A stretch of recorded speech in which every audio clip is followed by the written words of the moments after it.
तर अनुष्ठान कोणी करावं, मग अनुष्ठान म्हणजे काय? तर प्रत्येकाच्या जीवनामध्ये योगायोग आहे. प्रत्येक जण मात्र आम्हाला कधी कधी विचारतं, आमचे योगायोग कसे, आमचं संचित कसं आहे, आमच्या नशिबात काय, घर आहे का, गाडी आहे का, कर्ज मिटन का, वीर होईल का, सरपंच होईल का, अशा हार प्रकारच्या समस्या प्रत्येकाच्या. जेव्हा तुम्ही संचित आम्हाला विचारते, नशीब जेव्हा आम्हाला विचारते ना, त्या टायमाला मात्र आम्ही सुद्धा काय सांगणार, पण आपल्या संचितावरती, आपल्या नशिबावरती मलिनता आलेली असते. जसं एखाद्या आरशात तोंड पाहायचं असलं ना, आपल्याला आरशावरची घाण पुसावं लागते, तेव्हा मात्र त्याच्यात आपला चेहरा स्पष्ट दिसतो. तुम्हाला सगळ्यांना माहिती, न्याय ते आपल्या घरामध्ये माता भगिनी भांडे धुवून चोळून मात्र कोरडे करून फळीला लावून ठेवते, दरवाजा खिडक्या बंद असतात तरी पण घाण बसलेली असते त्याच्यावरती. तसं आपल्या अंतकरणामध्ये, आपल्या संचितामध्ये जी घाण असते ना, ती घाण मात्र कुठून जाते? आता कानातून मळ निघतो, नाकातली घाण निघते, सकाळी पोट साफ होतं तरीपर्यंतच नशिबाला, संचिताला जी मलिनता आलेली असते, ती मलिनता कशी? आपण आपल्यासाठी, आपल्या परिवारासाठी जे मात्र परिश्रम करतो, शेती व्यवसाय असेल, म्हणजे शेतातलं नांगरणं वखरणं असेल, किंवा आपल्या परिवारासाठी मात्र दळणं असेल ना, त्यामध्ये दळणामध्ये किती सोंडे मरते तुम्ही पाहते का? सोंडे माहिती? सोंडे म्हणजे काय? सोंडे म्हणजे काय? जर काम करीत नाही त्याला म्हणते सोंड्या.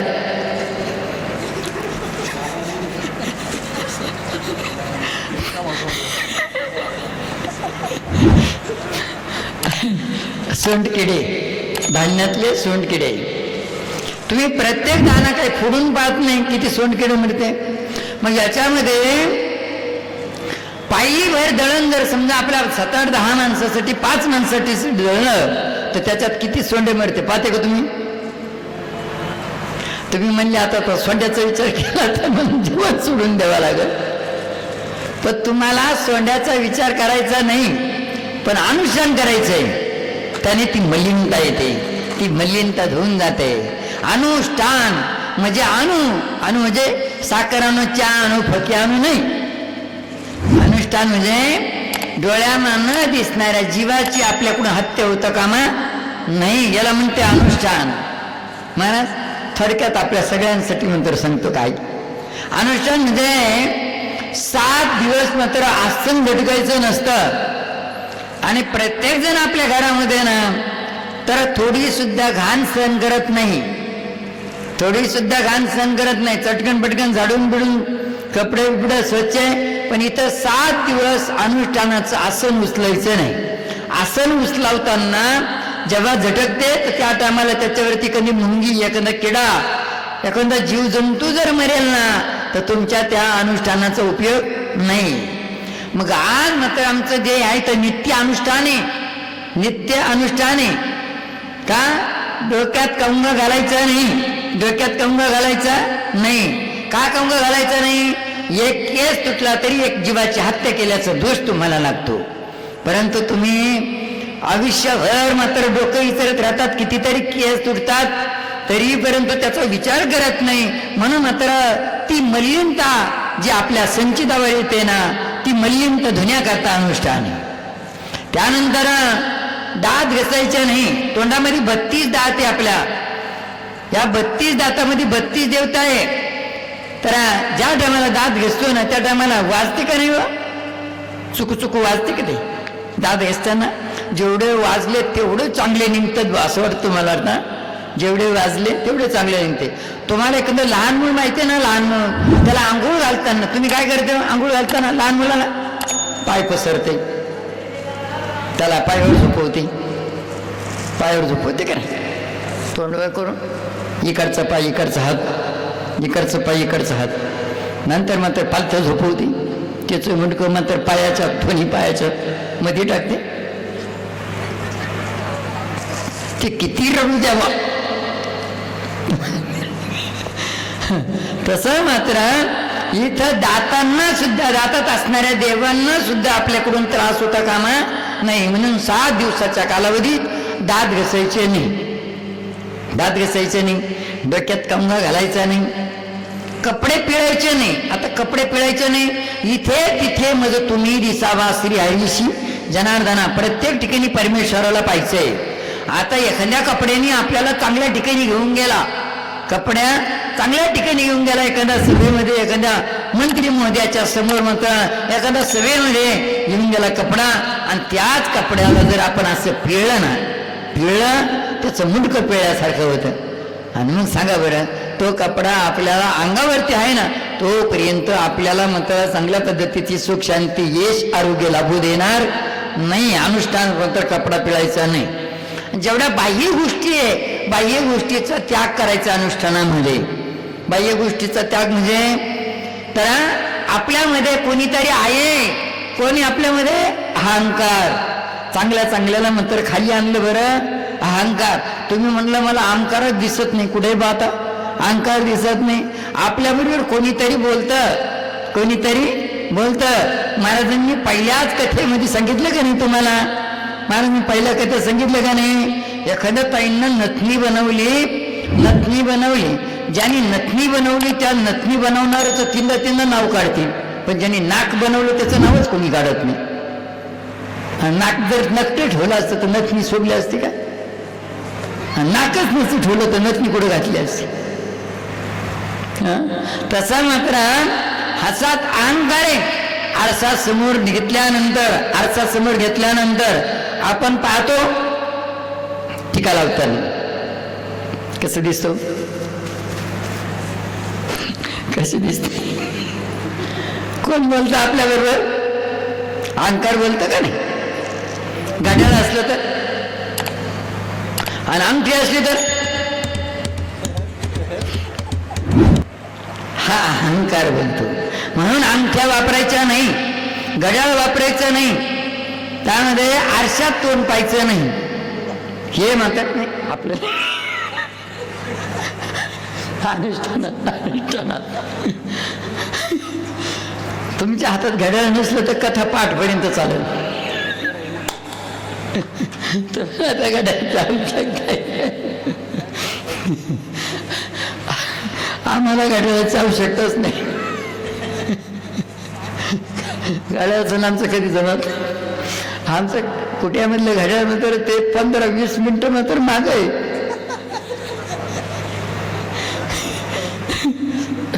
म्हणून मात्र अशा पद्धतीनं बाह्य गोष्टीचा त्याग करायचा. जेव्हा बाह्य गोष्टीचा त्याग करू ना, त्या टायमाला आंतरिक शक्ती, परमेश्वराची आंतरिक शक्ती आपल्याला दिसत आणि आपल्या संचिताची मलिनता होऊन जाईल, आणि मग पाहिजे तसा दैविक शक्तीचा अनुभव येईल. तुम्ही अनुष्ठान कोणत्या हेतून करतायत ना, त्यामध्ये 7 दिवसाच्या कालावधीमध्ये पहिल्या दिवशी आपल्या घरात कोणते देव असावा. बऱ्याच जणांच्या घरामध्ये देव आहे, पण देवाच्या या डोळ्यामध्ये छिद्रे असे, छिद्रे, नाकाच्या शेंडा छिद्र आहे, तोंडामध्ये छिद्रे. देवांना आंघोळ घालायचे नाही. म्हणून पहिल्या दिवशी 7 देव आणि 7 देवांचं महत्व आणि 7 देवाचं स्थान मात्र घरात कुठं असावं याच्याबद्दल पहिल्या दिवशी मार्गदर्शन. दुसऱ्या दिवशी आपल्या या 8 दिशावरच्या आणि खालची या 10 दिशाबद्दल मार्गदर्शन. तिसऱ्या दिवशी आपल्या इथल्या संकल्प माहिती पत्रकातल्या टप्प्याबद्दल माहिती, नारळ कसं ठेवायचं. आणि 4थ्या दिवशी आपला शेती व्यवसाय याच्याबद्दल मार्गदर्शन. 5व्या दिवशी मात्र शारीरिक स्वास्थ्याबद्दल, दुःख पीडा असते कशी, 3 प्रकारची बाधा असते, एक दैविक बाधा, पितळांची बाधा आणि आसुर शक्तीची बाधा. मग ते सुद्धा तुझा हे तुझं पशी पडी तू जागा चुकलाशी, हे आपल्याच जवळ आहे, पण याला शोधायचं कसं? तुम्ही कोणालाही विचारू नका, हेच मात्र तुम्हाला सांगणार आम्ही का बा आपण स्वतः डॉक्टर आहे, आपण स्वतः मात्र आपल्या दुःखाचं निरसन करू शकतो. आम्हाला 1986-87 पासून डोक्याची गोळी नाही माहिती. म्हणून मात्र त्याच्याबद्दल 5व्या दिवशी शारीरिक स्वास्थ्याबद्दल, 6व्या दिवशी कॅन्सरसाठी, डायबिटीससाठी, मुळेदासाठी, पोट साफ होत नाही त्याच्यासाठी, गुडघे, कंबर काय असेल आणखीन त्या सगळ्या आजारांबद्दल मात्र विधी प्रसाद मात्र सांगणार. आणि 6व्याच दिवशी मात्र आपण प्रयत्न करूनही अपयश काय येतं याच्याबद्दल मार्गदर्शन. आणि 7व्या दिवशी ज्यांच्या सानिध्यामध्ये आपण राहिलोय, ज्यांच्या सानिध्यात मात्र आपलं अनुष्ठान होते, हा कार्यक्रम पार पडतोय त्यांच्या कृपा आशीर्वादाने, मग त्यांच्या नावाने मात्र हे चाललंय, तर त्यांच्याबद्दल मात्र त्यांच्या सानिध्यात असणारे जे सत्य अनुभव आले ना, त्या अनुभवाबद्दल माहिती सांगतो. आणि आमची एक जीवन यात्रा याबद्दल पत्र 2 प्रसंग मात्र आम्ही त्या पद्धतीने सांगून पुढे जाऊन मात्र 7व्या दिवशी एक ओमच्या आरतीबद्दलचा एक सुंदर असा प्रसंग आहे, सुंदर असा प्रसंग महाराज. तर एक त्याच्याबद्दल एक झलक मात्र आता त्याच्या वेळी तुम्हाला दाखवून देऊ ओमच्या आरतीबद्दल. का त्यामध्ये जे आपण हरिओम जो बोलतो ना, हरिओम, हरिओम याचा अर्थ मात्र काय. तर ओम जो आहे ना, ओम जो आहे अर्धचंद्र, तर तो ब्रह्म, पाठीमागचा भाग आहे तर तो विष्णू, आणि खालचा अर्धा भाग आहे तो महेश, आणि अर्ध्या भागाला जी सोंड आहे तर ते गणपती, आणि वरचा अर्धा चंद्र आहे ना, तर ती पृथ्वी, आपलं शरीर सुद्धा एक पृथ्वीमय होऊन जाणार आहे. आणि वरी दिलेलं टिंब जे आहे ना, ती म्हणजे शक्ती. आणि हरी हा जो आहे ना, हरी परमात्मा, परमेश्वर, भगवान महाविष्णू, हा म्हणजे याचा पालन करता. हरी ओम, करोनाच्या कालावधीमध्ये हरिओम या शब्दाने सगळे पेशंट वाचवले बरं आम्ही. हरिओम या शब्दाने पेशंट वाचवले. आणि अजूनही एक मात्र हा करोना गेला, पण असंख्य महारोग येणारे अजून हे तुमच्या सिलिंगला लिहून ठेवा, वरच्या छताला. का तुम्ही आजारी जेव्हा पडशाल ना, त्या टायमाला तुमचं बरोबर लक्ष जाईल का बाबा म्हणले का बसा हाच कलियुग आहे, याच्या नगर लागणारे सत्ययुग आहे, असे महारोग येतील, पण महारोगातून वाचवणारा फक्त हरिओम हा शब्द आहे. आणि नम्र झाला होता त्यांनी कोण दिले अनंता. म्हणून मात्र आपल्या घरामध्ये जेव्हा 7व्या दिवसाचा प्रसंग मात्र तो का आपल्या घरात सुख शांती मिळत नाही ना, त्याच्याकरता मात्र परमेश्वराच्या समोर मात्र उभं राहताना कसं उभं राहिलं पाहिजे. दोन्ही पायाच्या टाचा मात्र एकाला एक भेटलेला, आणि दोन्ही पायाच्या अंगठ्यामध्ये 4 बोटाचं अंतर असलं पाहिजे, अशा पद्धतीनं. आणि आरती ओवाळताना अमावस्यापासून तर पौर्णिमापर्यंत ज्या तिथी आहे, या तिथी म्हणजेच पितरांच्या तिथी, पहिलं दैविक तिथी आहे, नंतर पितरांच्या तिथी, नंतर आसुरी शक्तीच्या तिथी आहे, पुन्हा पौर्णिमापासून अमावस्यापर्यंत दैविक तिथी, पितरांच्या तिथीनं आसुरी शक्तीच्या तिथी आहे.